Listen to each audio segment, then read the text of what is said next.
पवित्र वेद प्रमाण कर रहे हैं कि वो पूर्ण परमात्मा ऊपर तीसरे मुक्ति धाम में, क्योंकि एक धाम, धाम कहो, लोक कहो, अक्षेत्र बोलो, एक तो 21 ब्रह्मांड का अक्षेत्र है, धाम है ये ब्रह्म का। एक 7 संख ब्रह्मांड का क्षेत्र है परब्रह्म का, जिसे अक्षर पुरुष भी बोलते हैं। और तीसरा जो अक्षेत्र है वो सतलोक है, जो मुक्ति धाम है, पूर्ण मोक्ष स्थान है। तो वो परमात्मा उस तीसरे मुक्ति धाम में अर्थात सतलोक में विराजमान है और तेजो में शरीर युक्त है। और वहां से चलकर वो परमात्मा अपनी प्यारी आत्माओं को यहाँ काल के लोक में आकर के मिलते हैं और फिर अपने तत्व ज्ञान से उन्हें परिचित कराते हैं, अपनी समर्थता से उन प्यारी आत्माओं को परिचित कराते हैं और सतलोक तथा ऊपर के सब ब्रह्मांडों को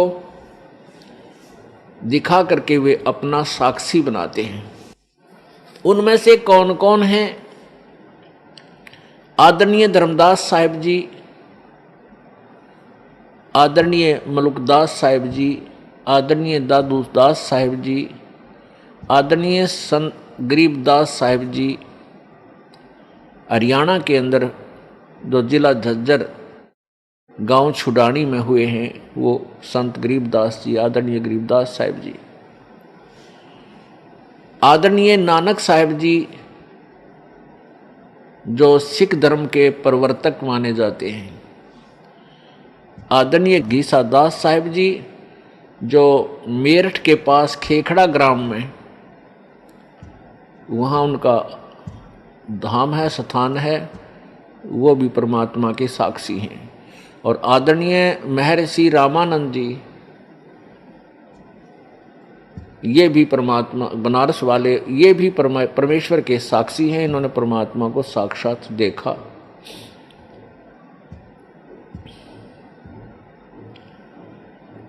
पुण्यात्माओं,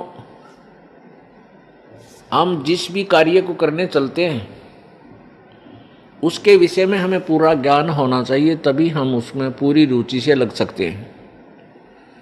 जैसे कोई बच्चा ट्रेनिंग करता है, कोर्स करता है, कोई जेबीटी करता है अध्यापक की ट्रेनिंग, कोई बीएड करता है, कोई एमबीबीएस करता है, कोई इंजीनियरिंग करता है, कोई डिप्लोमा के लिए करता है, तो उस डिप्लोमा या इंजीनियरिंग या जो भी जेबीटी आदि वो ट्रेनिंग करने की सोच रहा है तो उसके विषय में उसको पूर्व ज्ञान होता है। स्टार्ट करने से पहले उसको पूर्ण ज्ञान होता है कि इस कोर्स के, इस ट्रेनिंग के करने से मुझे क्या बेनिफिट होगा। तब वो बच्चा उस पर तन मन धन से लग जाता है और सफल हो जाता है। इसी प्रकार हमने अपने आध्यात्मिक कोर्स को, आध्यात्मिक ट्रेनिंग को सिलेक्ट करने से पहले ये सोचना होगा, विचार करना होगा कि जिस भक्ति क्रिया को, जिस भक्ति साधना को मैं करने जा रहा हूँ, स्टार्ट कर रहा हूँ, इससे मुझे क्या लाभ होगा। तब उसको स्टार्ट करना चाहिए। अभी तक हमें यही नहीं पता था कि कौन भगवान है और जिनको हम पूर्ण परमेश्वर मानते थे वो उनकी स्थिति वास्तव में क्या है।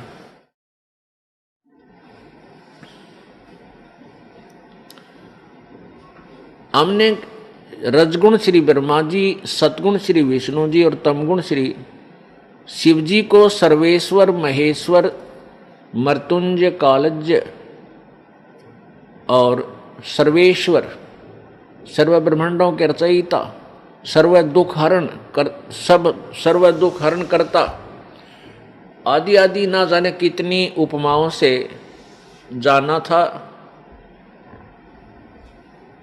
और जो हमारे धार्मिक गुरु होते थे पवित्र हिंदू धर्म के, वो ये कहा करते थे कि पुराणों के अंदर ऐसा ही लिखा है कि ये तीनों भगवान यही सर्वश्रेष्ठ रचनहार हैं, ये पूर्ण परमात्मा हैं, इनसे अतिरिक्त कोई अन्य भगवान नहीं है, कोई प्रभु नहीं है, कोई स्वामी नहीं है।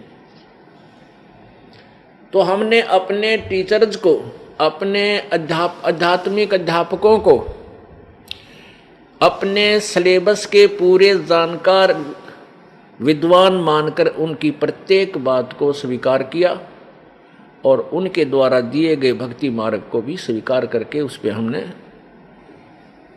प्रयत्न किया।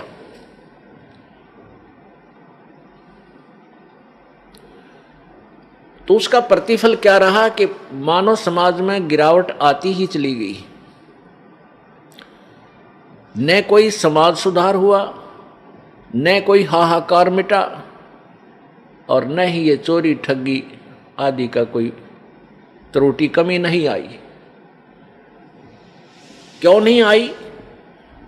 क्योंकि हम परमात्मा के गुणों में बहुत कुछ सुना करते थे। परमात्मा अंधे को आंख दे दे, परमात्मा अपाहिज को पैर दे करके पहाड़ पर चढ़ने योग्य बना दे, परमात्मा निर्धन को धनी बना दे और जो रंक को राजा बना दे, और जो राजा अभिमानी हो उसको पटक के नीचे रंक बना दे। परमात्मा हमारे संकटों का निवारण करते हैं, आई हुई आपदाओं को टाल देते हैं। इस उद्देश्य से हम परमात्मा की तलाश करने लगे।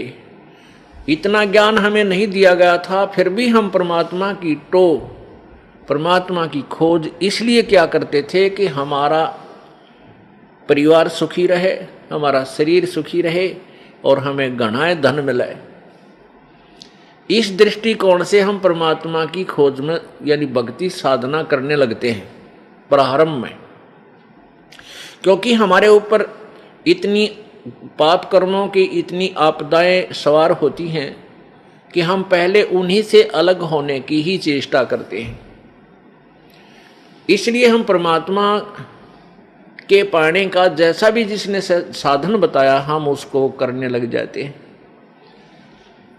जिसके प्रतिफल में हमें कोई भी लाभ नहीं हुआ।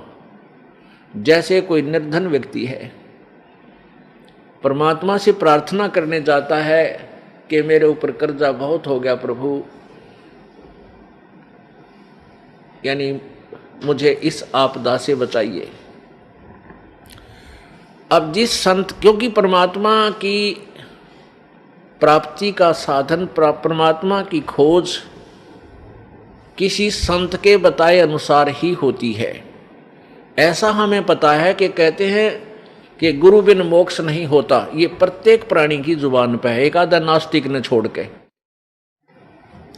तो इसलिए हम संतों के पास जाते हैं कि हे गुरुवर, हमें ऐसा साधन बताइए जिससे मेरा परिवार सुखी हो, मेरे ऊपर आई हुई आपदा टले, मेरा रोजगार ठीक बने।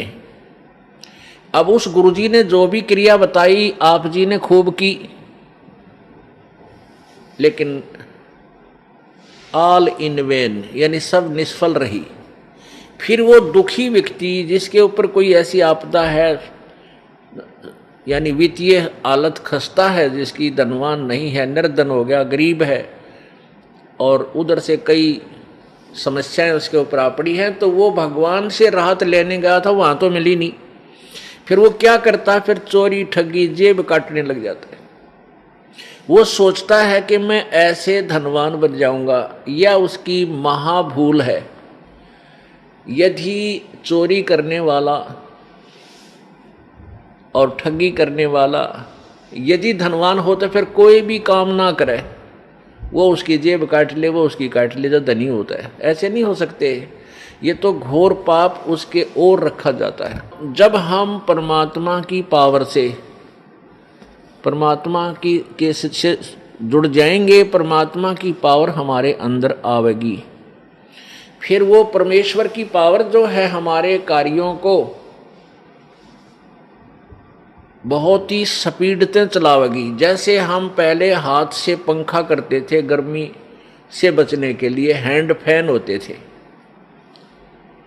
और चक्की पीसती थी हमारी माताएं बहनें, हाथों से आटा पीसती थी।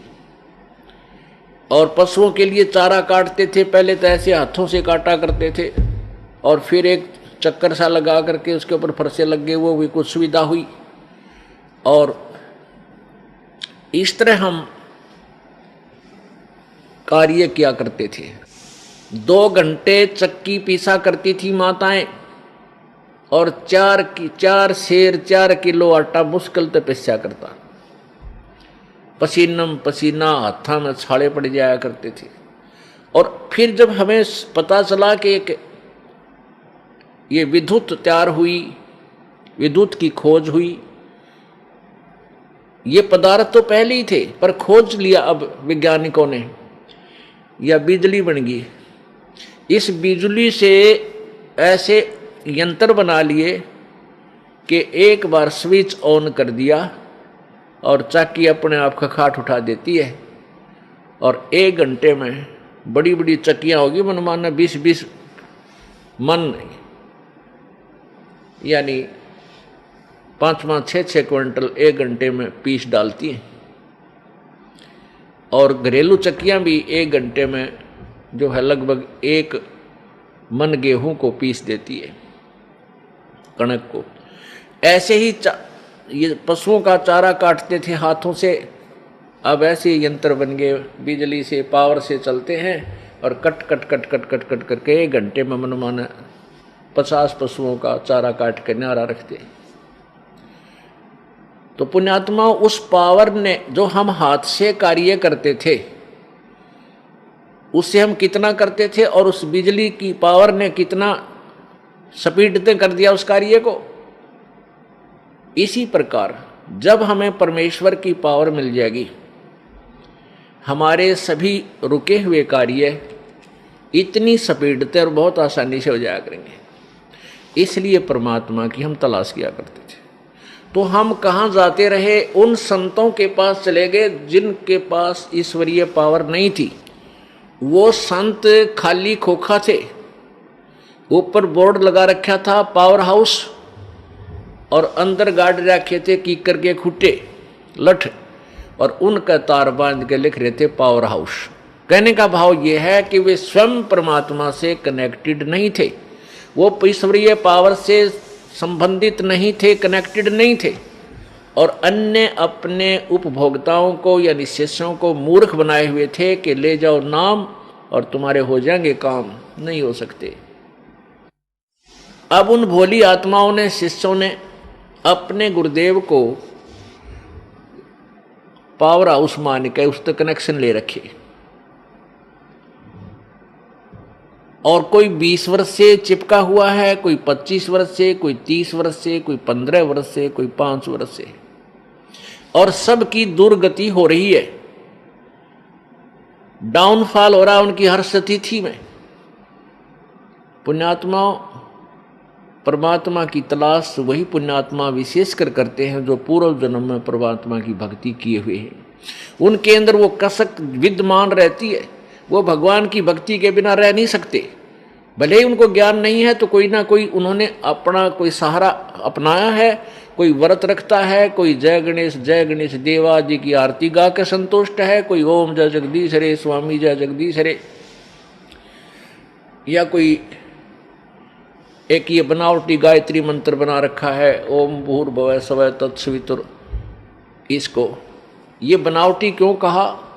वैसे तो ये पवित्र यजुर्वेद के अध्याय नंबर 36 का मंत्र नंबर 3 है, लेकिन उसमें ओम मंत्र नहीं है।